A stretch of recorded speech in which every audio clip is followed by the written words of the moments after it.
todos, ¿qué tal? Yo soy Claudia. Espero que se encuentren muy bien donde quiera que estén. Sean bienvenidos al canal de casos criminales y misteriosos. En este caso informativo, te hablaré de David McGreevy, el monstruo de Worcester. Una historia muy interesante que te dejará mucho que pensar. Por cierto, antes de comenzar te agradezco mucho por dejar tu comentario y tu like, ya que esto ayudará mucho al caso a que se conozca más. Todos los que conocían a David sabían que amaba a los niños, según Tom McGreevy, el padre de David.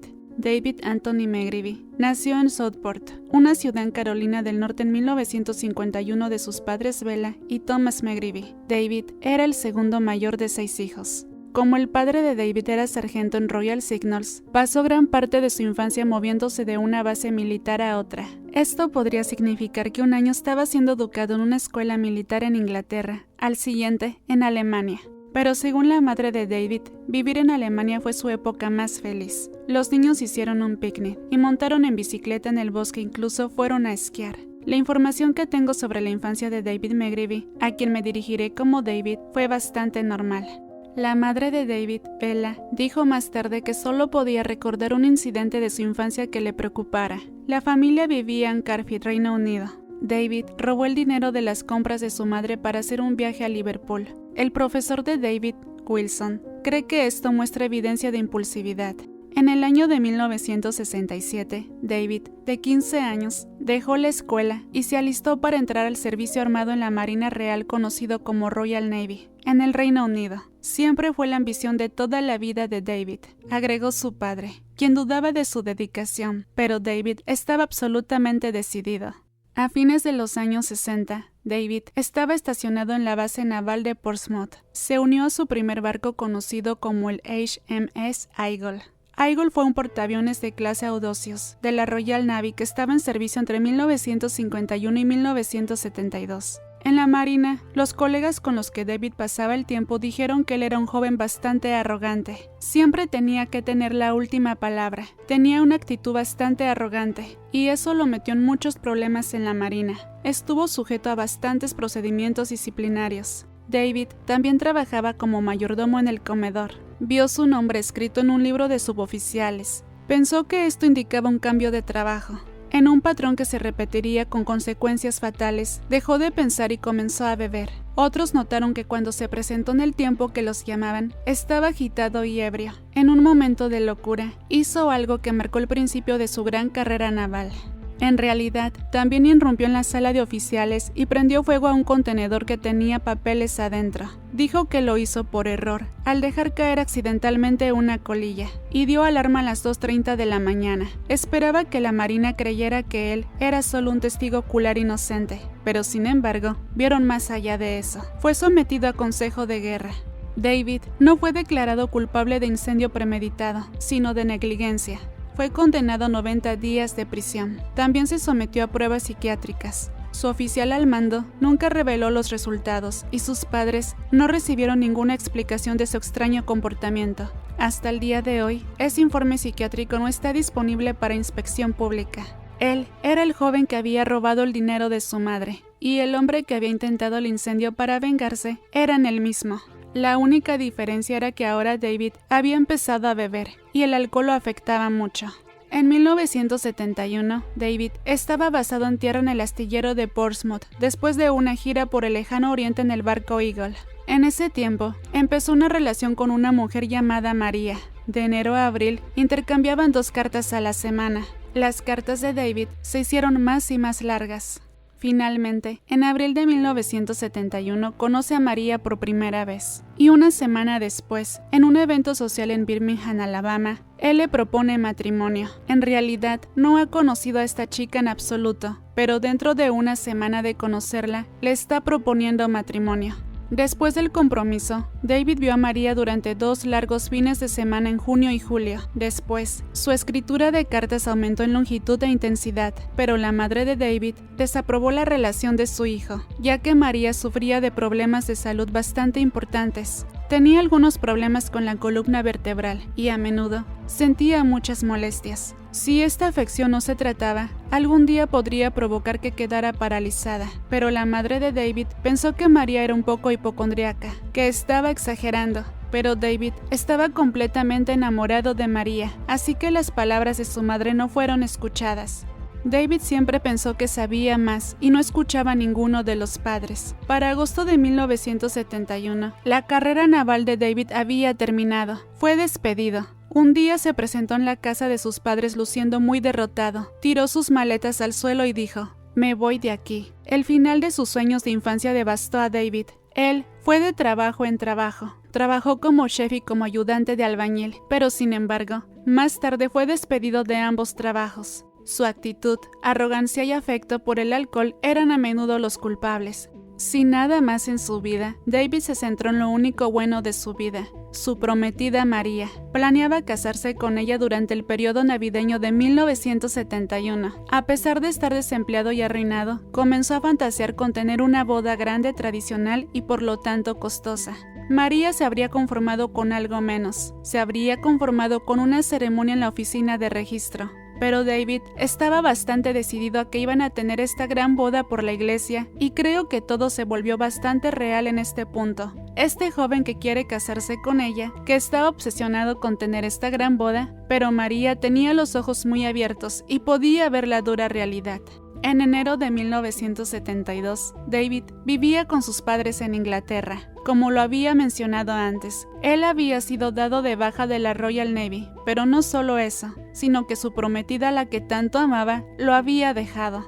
David, de 20 años, no tenía trabajo ni dinero, pero en lugar de estar agradecido por el techo sobre su cabeza, se sentó y se puso de mal humor. Efectivamente, no estaba haciendo nada en la casa de sus padres. No hacía las tareas del hogar. Obviamente, no podía contribuir al alquiler o asimismo ayudar en la renta. Realmente no estaba buscando trabajo. Eventualmente, después de todo esto, sus padres lo corrieron de la casa.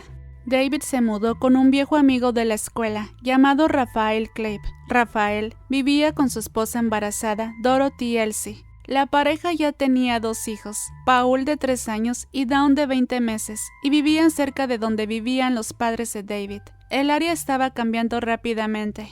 Dorothy Elsie, la esposa de Rafael, agregó: «Vivíamos en un callejón sin salida. Había unas 10 casas en este callejón sin salida y había niños en todas las casas. Y era uno de esos lugares donde todos dejaban la puerta abierta para que cualquiera entrara y saliera».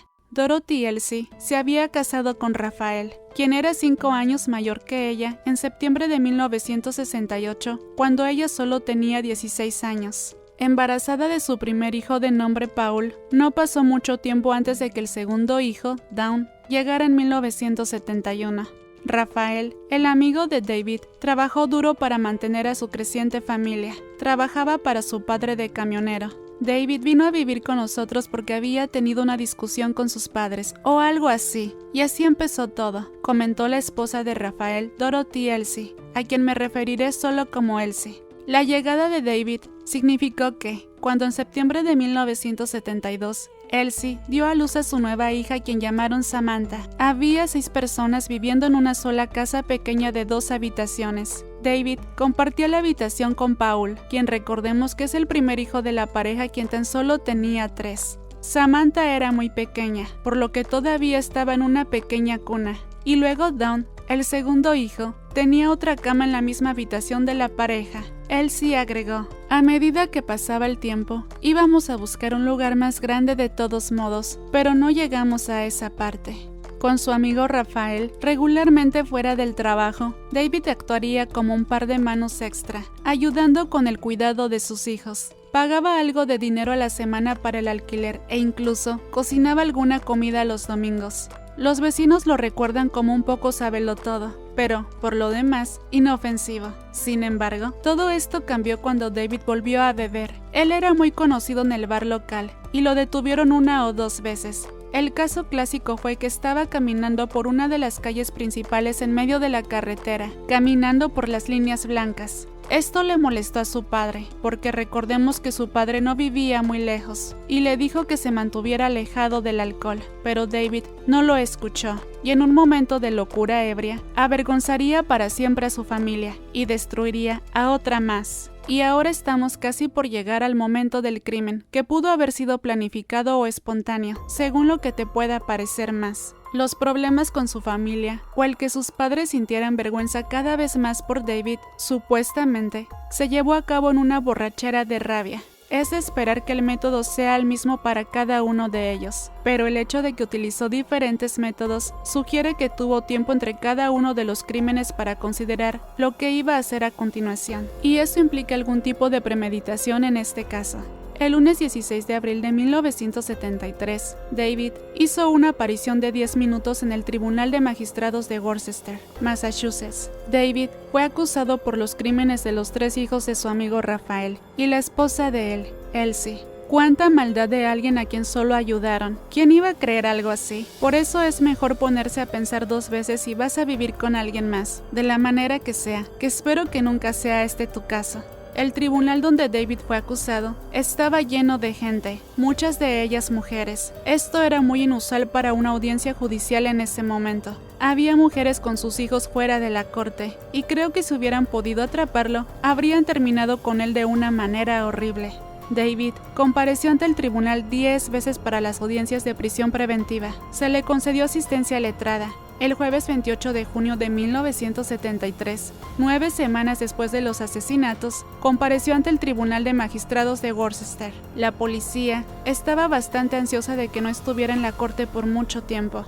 Lo sacaron rápidamente, lo trajeron hasta el último minuto, hasta que los magistrados estuvieron listos, y lo sacaron de inmediato. Tony Bishop dijo en la corte que algunas de las heridas que infligió David a los hijos inocentes de su amigo Rafael fueron tan horribles que la fiscalía no quiso dar más detalles, pero sin alegato de defensa, sin motivo y sin siquiera un alegato de responsabilidad disminuida, la audiencia duró apenas 8 minutos. En cierto modo, fue bastante surrealista porque un crimen de esta naturaleza horrible era uno en el que podría haber esperado una audiencia prolongada. Es posible que haya esperado que saliera mucho material en el contrainterrogatorio del acusado, pero por supuesto, debido a que se declaró culpable, todo terminó bastante rápido, y fue una audiencia ligeramente anticlimática. En un aspecto, no tenía el gran drama de las negaciones con las que te habías topado. El lunes 30 de julio de 1973, David McGravy fue sentenciado por los asesinatos de Paul, Don y Samantha, hijos de Rafael y Elsie, en el mismo año en que David el criminal fue juzgado, sentenciado y enviado a prisión. El juez Simón, del Tribunal Superior, dijo que eran crímenes excepcionalmente horribles. Esperen un poco que les contaré más acerca de cómo pasaron los crímenes. Suelo tratarlo un poco más al final, dependiendo de la historia y los hechos, pero no se preocupen que les contaré todo.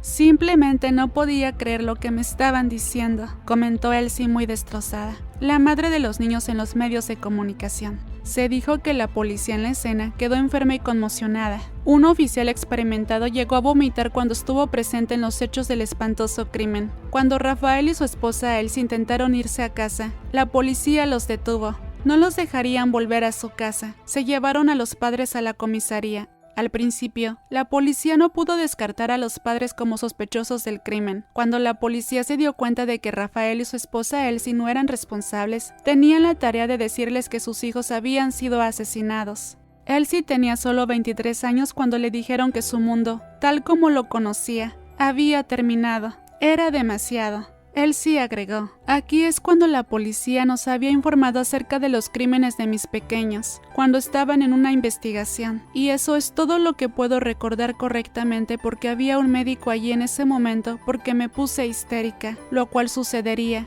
y me puso una inyección para calmar mi dolor, mi tristeza, pues todo para mí había terminado, y yo en realidad nunca jamás volví a la casa, continuó agregando Elsie. No me permitieron porque estaba gritando que quería ir a ver a mis hijitos, y dijeron que no podíamos hacer eso. No me permitieron ir ni siquiera a la morgue para despedirme de mis pequeños, agregó llorando Elsie, la madre de los hijos de Rafael.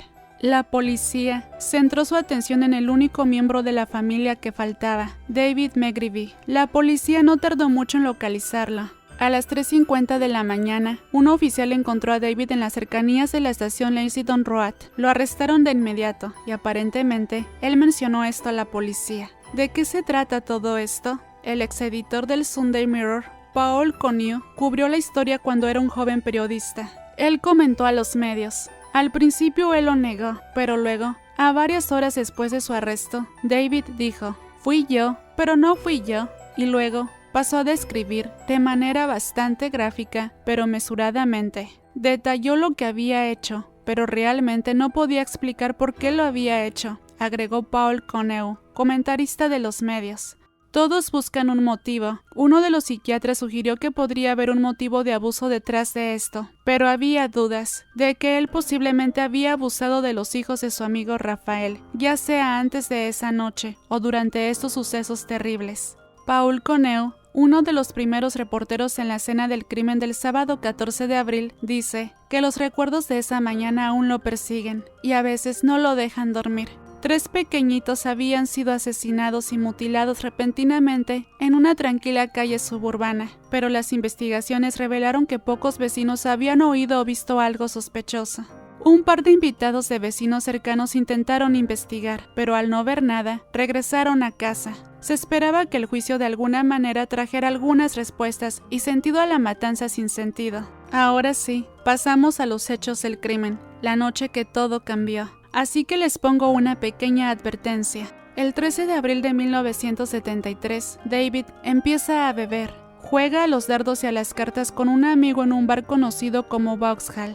La sesión termina mal cuando David apaga su cigarrillo en la bebida de su amigo. Hay un pequeño altercado entre ellos. Rafael llega para llevarlo a casa. David cuida a los 3 pequeños cuando Rafael lleva y trae a su esposa Elsie a su trabajo en el bar. Ella trabaja solo un poco más de 3 kilómetros de distancia de su casa. Cuando se va esa noche, no tiene forma de saber que nunca volverá. Ni Rafael ni Elsie tienen motivos para preocuparse por dejar a su inquilino de 21 años a cargo de sus 3 hijos. David es muy bueno con ellos y habían tenido muchos momentos felices jugando juntos. A menudo, hacía rebotar al pequeño de Dawn y Samantha sobre sus rodillas durante horas para entretenerlos y hacerlos reír. Parecía una persona normal en realidad. A Rafael a veces le gustaba quedarse un poco más de tiempo en el trabajo de su esposa Elsie y pasar un pequeño momento agradable con ella antes de que terminara su rutina y dejara el trabajo. Entonces, cuando Rafael sale de casa para ir al trabajo por Elsie, todos sus hijos están metidos en la cama. En algún momento entre las 22:15 y las 23:15 de la noche, David, aún peor por la bebida, pierde los estribos. Samantha, de solo 9 meses, no para de llorar, así que David le pone la mano encima de su boca, luego la estrangula. Cuando ella deja de respirar, él va al baño. Acto seguido, él toma un arma blanca y la usa en ella. Él inflige una fractura compuesta en su cráneo, luego estrangula a Dawn y usa el arma blanca en su garganta hiriéndolo gravemente. Hace lo mismo con Paul, pero con un alambre de cortina. Luego David mutila sus cuerpecitos. Acto seguido, David va al sótano. Encuentra un pico y con el mango del pico mutila aún más los cuerpecitos. Y sin embargo, ese no es el final. Luego decide poner los cuerpos de los 3 pequeños fuera de la casa a la vista del público. Ahora, ¿puedes imaginar esa escena? ¿Puedes pensar en la psicología de una persona que se comporta de esa manera? No es alguien que está avergonzado de lo que ha hecho. Le está mostrando a todo el mundo lo que ha hecho. Él no está tratando de ocultar sus cuerpos enterrándolos. Él está poniendo sus cuerpos para exhibirlos. Deja sus cuerpos insertados en las rejas con púas de hierro de la casa del vecino de al lado y luego se va. Llega la policía. Acordonan la zona. Al principio, no pueden localizar los cuerpecitos de los pequeños. Finalmente los encuentran. Los 3 hermanos están en fila.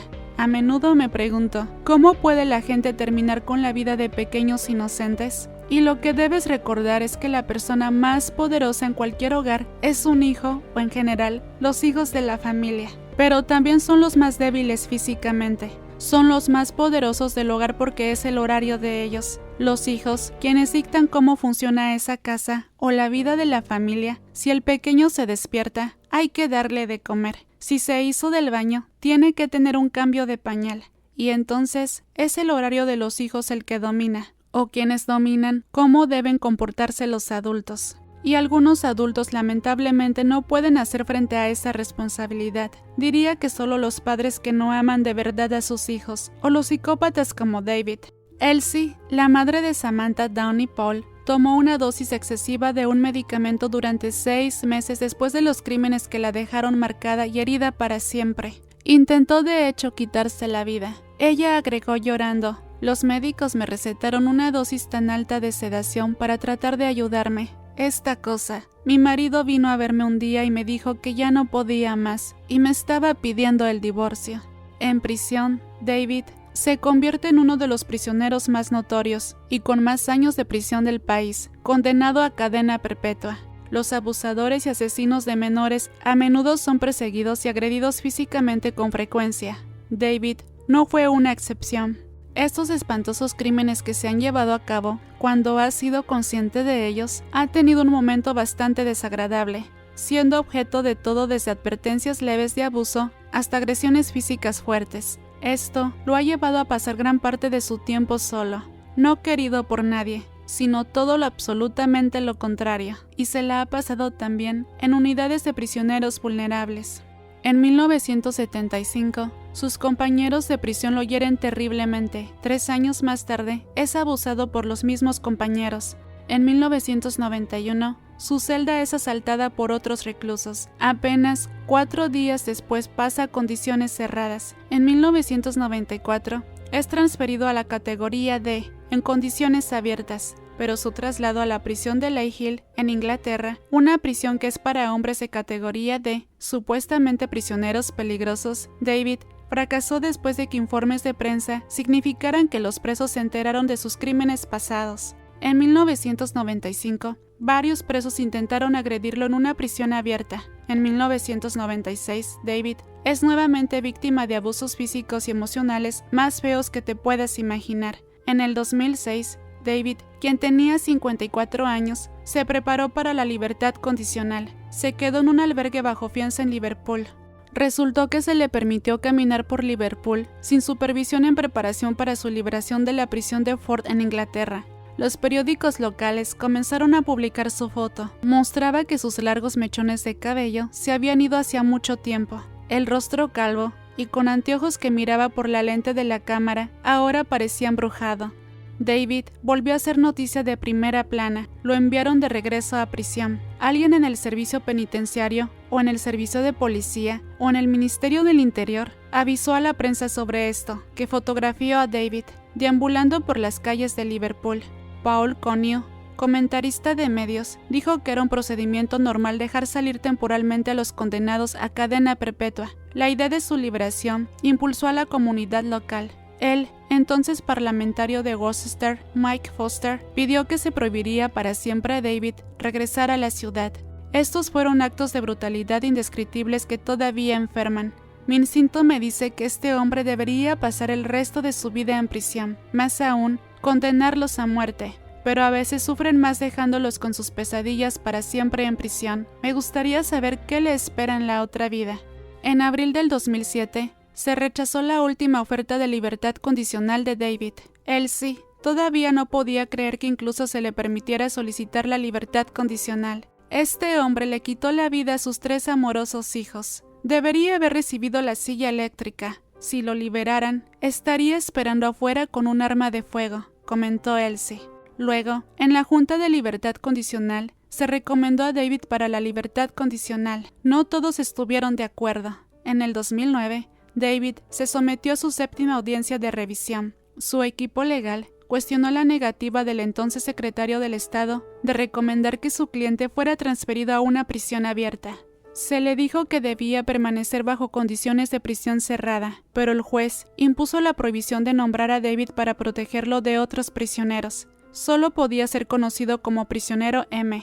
Por lo tanto, se unió a un conjunto notario. Tal anonimato se aplica más generalmente a los prisioneros liberados, como los criminales del caso del pequeño James Bulger, que estoy segura que muchos conocen este caso, un caso que dejó una cicatriz profunda en mi corazón, y que de verdad, aunque yo hable de crímenes, no me he atrevido a informar del caso de James Bulger.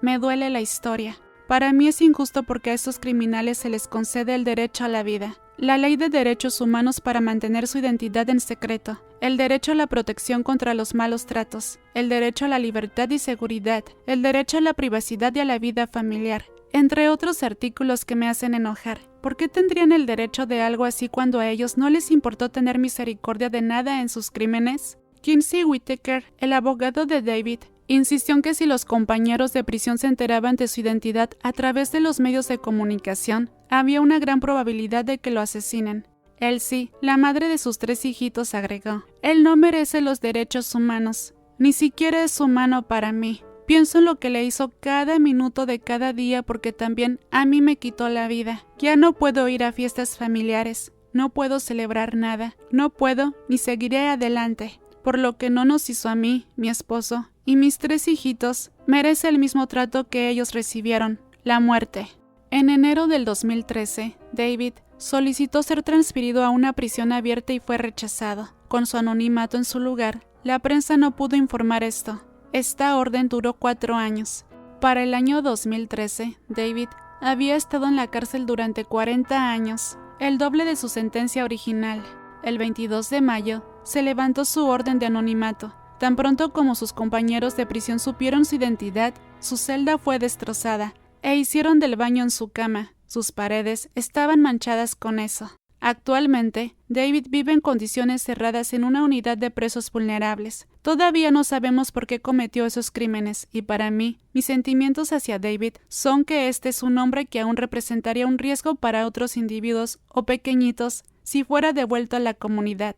No sabemos por qué se comportó de esa manera, y debido a que no conocemos ninguna razón de por qué se comportó de esa manera, sería imposible tratarlo, cambiar su comportamiento.